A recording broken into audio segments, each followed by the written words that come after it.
Hello, wanderlust throughout the world. Welcome back to my channel. I am so happy to have you again this week. In our previous video, we talked about saving for the sake of the budget.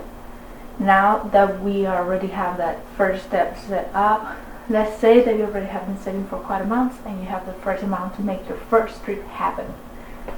So, grab your cup of coffee and have a talk over it.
So, let's say you have been saving for quite a month now and you have the money for those trips that you have been planning for so long. After we planned the saving and the budget, is now a matter of fact to pick that destination that you have been looking for. To pick the destination is very important to have in mind what type of trip you're going to make. Are you going to make a romantic trip? Are you going to do an adventure trip? Are you going to do one of relaxation or slash spiritually? Are you going to do a sightseeing slash historic trip? Or are you going to do just the regular tourist, something that you do every day back at home, but you're going to do it very exceptionally just because it's in another destination that is not home?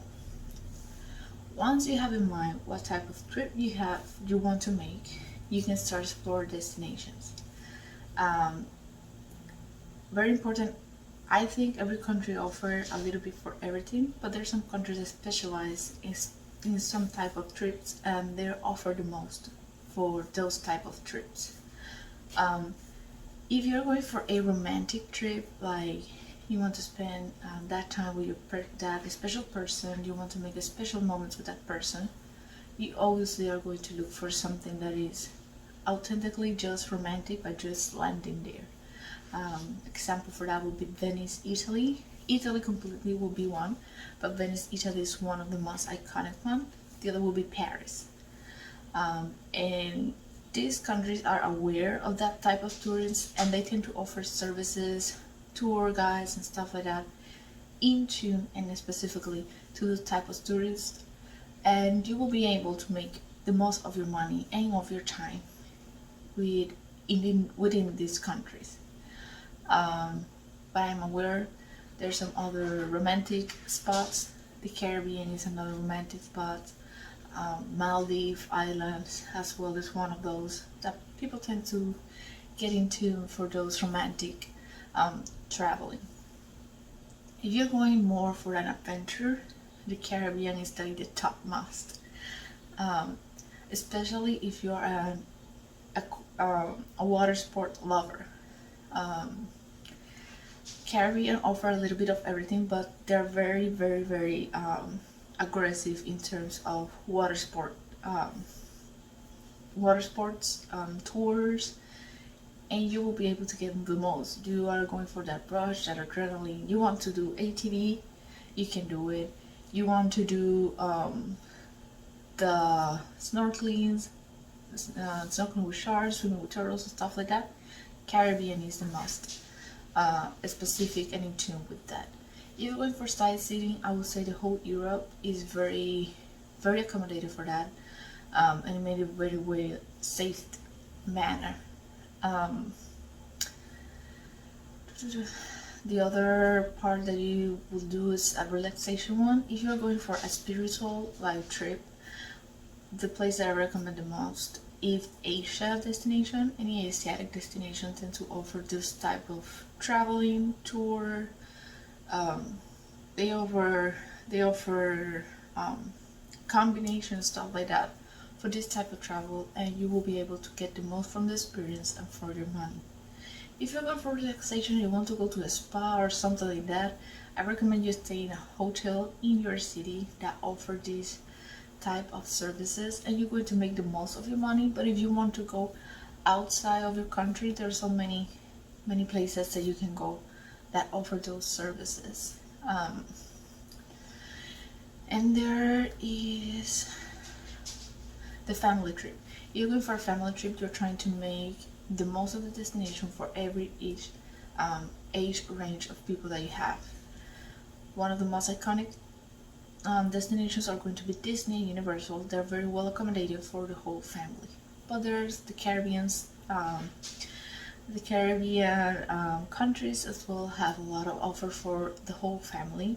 Normally they offer all year round, but there's some countries that are more into with family during certain times of the year. There's some, I think in Africa there's some too,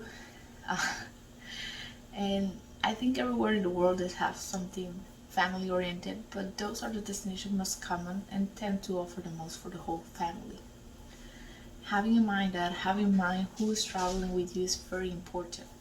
Like if you're going to do a sightseeing or a historic trip, don't bring somebody that just want to buy stuff in the street, that just want to have a regular day, just doing in a different country.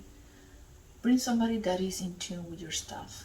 And be aware if you're bringing somebody to another country, let them know that what they're used to eat, what they are used to back at home is not going to be in that location, so that adjustment need to be made for everybody. It's very important to do the research when you identify your trip and you identify that destination that you want. Do the research. Do the research on everything, stuff to do, where to eat, safety, what to look for, about the scammings and all that stuff. If they recommend that you blend more with the culture around you, or they recommend that you let them know for beforehand that you're a tourist to avoid getting in bad situations. We don't normally see this as movie, but it tends to happen in real life. So it's very important, like I said, like in Paris say, that you should not let them know that you're a tourist, because you're going to fall victim to more scams than a regular citizen. And from Mexico, I have been reading that if they know you're a tourist, they don't tend, at least in the cartel stuff and those big criminal stuff, if they know that you're a tourist, you don't tend to be a target. And especially if you are a healthy human that don't consume drugs like us, you will be more than safe from those occurrences, from those stuff happening to you. So do the research on the weather, do the research on safety stuff, do the research on things to do, do the research on places to eat, and even for transportation. You will be wild surprised. Sometimes you don't even have to rent a car. There is the public transportation that you can use, and it will take you to whatever place you need to go in that town. You just need to adjust yourself to have to have your tours and stuff like that around the time the service of the public transportation is going on. So this is all for today. I hope this helped you in planning those trips. I hope this is an extra tool to make those trips happen. If you like this video, please hit the like button. If you like this video, please hit the like button, subscribe to my channel, share the content with others. You never know, now that the tourism is little by little coming back, somebody would like to have these tools at hand to make the trips happening. And if you need any help or assistance making your trip a reality, let me know. I'm more than happy to help you make those trips happen. And stay tuned to new projects that are coming up. Sorry for that, that's my cat, one of them.